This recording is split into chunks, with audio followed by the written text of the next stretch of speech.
Thank you, Mr. Speaker. One of the most marvelous scientific breakthroughs in the criminal justice system has been DNA evidence. I remember when I was a judge in the courthouse when DNA started coming in to be used at the courtroom. Prior to DNA, many times prosecutors and law enforcement had to rely on blood samples and fingerprints, but once DNA came in and we learned that everybody has a unique genetic makeup and that can be tested and it can be traced to perpetrators of crime when they commit a crime, especially in sexual assault cases.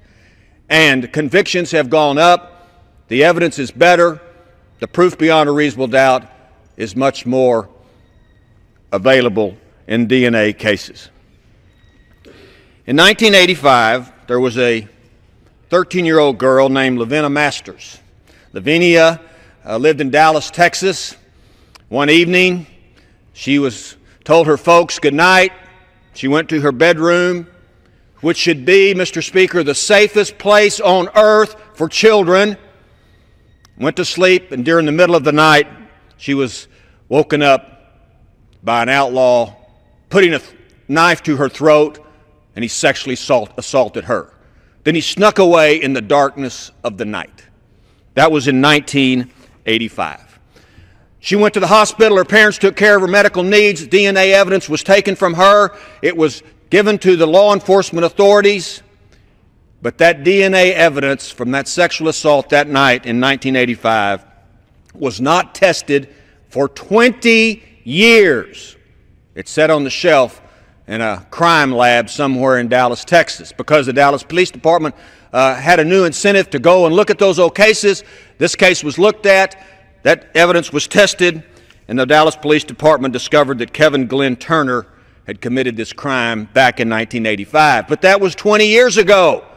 The statute of limitations had run, and justice could not occur in Lavinia's case because the system waited too long to find the outlaw. Kevin Turner turned out to be a criminal in other cases and ended up in the penitentiary for those crimes, but justice was denied for Lavinia. Denied because of bureaucratic red tape. You see, Mr. Speaker, many rape kits sit on the shelves of evidence rooms across the country untested. Some of them sit there so long that they're discarded by law enforcement. And the statute of limitations runs like it ran in Lavinia's case. She is not alone, Mr. Speaker.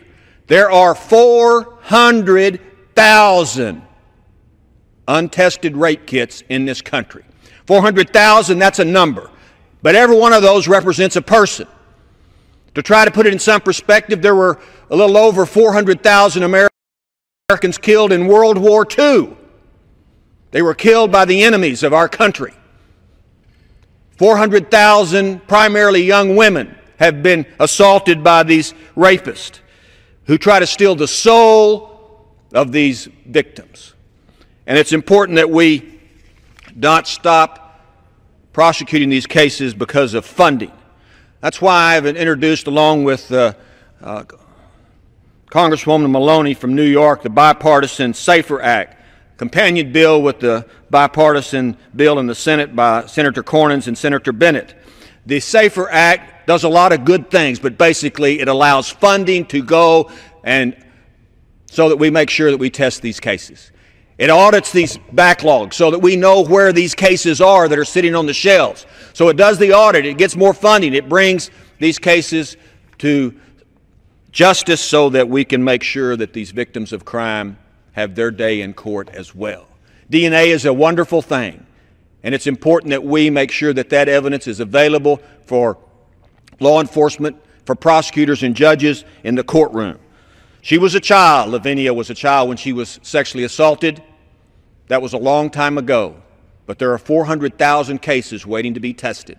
This is something that we can do in a bipartisan way today to test those cases, to bring justice to the victims of crime and make sure those outlaws get their day in court as well and be held accountable for the rape of children in our country.